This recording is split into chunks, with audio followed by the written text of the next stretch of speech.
जैसे मूळ सिंजन सहजे शाखा पडलेले संतोषती त्या उक्तीप्रमाणे हे शरीर एक आपलं झाडच आहे. वृद्ध मूल्यामध्ये शाखा मस्तंता वरवयम कंदाचेष्ट प्रणाली यत्तम वेद सवादे. अशा प्रकारे या शरीर वृक्षाला अगदी आपल्या जीवापर्यंत भेटे जीवापर्यंत लागेल असं ज्ञान त्यांनी आपल्याला दिलं. त्याबद्दल वाक्य शब्दाने आपण टाळ्यांच्या गजराने स्वागत करूया.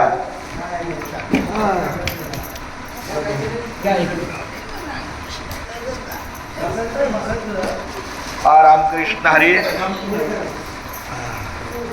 सर्वप्रथम मी पाटील महाराजांचा आशीर्वाद धन्यवाद आहे, कारण आपल्या शब्दाला मान देऊन त्यांनी वाटचालीचं एक प्रवचन केलेलं आहे. खूप सुंदर हा परिसर, हा त्यांचा अनुभव तो 1978 ते 2006 अशी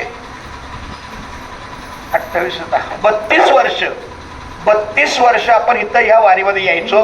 नंतर 2007 पासून नंतर 16-17 वर्ष आपण कर्जतचा मार्ग पकडला. आमचे बंधू डॉक्टर शांताराम कारंडे यांनी बंगला बांधला. पण नंतर भगवंताच्या इच्छेनुसार 2-3 वर्षापासून आपले लासुदेकर मंडळी मला सातत्याने बोलायचे की आपले 4-5 दिवस वाढतात, काहीतरी आपला मार्ग जुना झाला तर बरं आहे. पण शेवटी ती देवालाच काळजी आहे. मला असं वाटलं होतं की कदाचित आमचे बंधू रागवतील, अरे काय माझ्या आपल्याकडं, पण का कोणास ठाऊक देवाला काळजी खरंच आहे.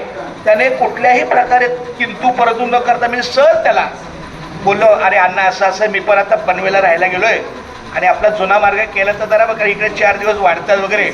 त्यांनी सहज सांगितलं काय हरकत नाही, चांगली गोष्ट झालेली सेवा माझी, धन्यवाद. आता तुला काय करता आलं तर बघ. इतकं मला बरं वाटलं, हलकं वाटलं. लगेच मी महाराजांना फोन केला आहे. महाराज बोला आपल्याला मार्ग सोपा होतोय, ते मला चांगली गोष्ट आहे. पण त्या पद्धतीनं आपण या जुन्या मार्गावर आलो. आपल्या या मार्गातला अतिशय आपला हा 3रा दिवसाचा विठ्ठलवाडीचा मुक्काम आणि उद्या पनवेल आणि 5व्या दिवशी खोपोली. म्हणजे आपली दिंडी ही पहिल्याच सारखी अगदी छान. फक्त 1-2 किलोमीटर पुढे मागं आहे, कारण चौकचा मुक्काम जरा निवासाच्या दृष्टीनं अवघड होऊन नाडाळ घेतला असं. पण तसंच खोपोलीचं पण तसंच काहीतरी अडचण असेल म्हणून आपण पर्याय केला. पण शेवटी आपला 28 दिवसाचाच आपला प्रवास आहे म्हणून आपण बरोबर वटपौर्णिमेला दरवर्षी निघणार आता. कारण आळंदीचं जे प्रस्थान आहे अष्टमीला ते बरोबर आपल्याला आपण जेव्हा निघतो तेव्हा वटपौर्णिमा येते. अशा पद्धतीचं आपलं नियोजन झालं. त्याप्रमाणे आपण विठ्ठलवाडीला आलोय. आपल्या ह्या जुन्या वास्तूमध्ये मला आल्या तर मी 1990ला आलो होतो आणि 2006ला आलो आणि 7 नंतर आपल्या बंगल्यात आलो. तर मला हे इतकं छान वाटायचं. हा गरुड खांब वाटायचा मला. पंढरपुरातला गरुड खांब मला नेहमी वाटतो. हा खूप सुंदर अशीच वास्तू. काय अल्पशा बदल झाला असेल, लाद्या वगैरे बदलल्या, पण हेच वास्तू. असं आपलं पुन्हा वैभव आमच्या महाराजांच्या सहकार्याने आपल्याला मिळालं. त्यांनी प्रवचनाचा खूप चांगला भावार्थ सांगितला. मी सगळ्यांच्या वतीनं त्यांना धन्यवाद देतो आणि उदंड आयुष्याची प्रार्थना करतो की त्यांना निरोगी आरोग्य लाभो.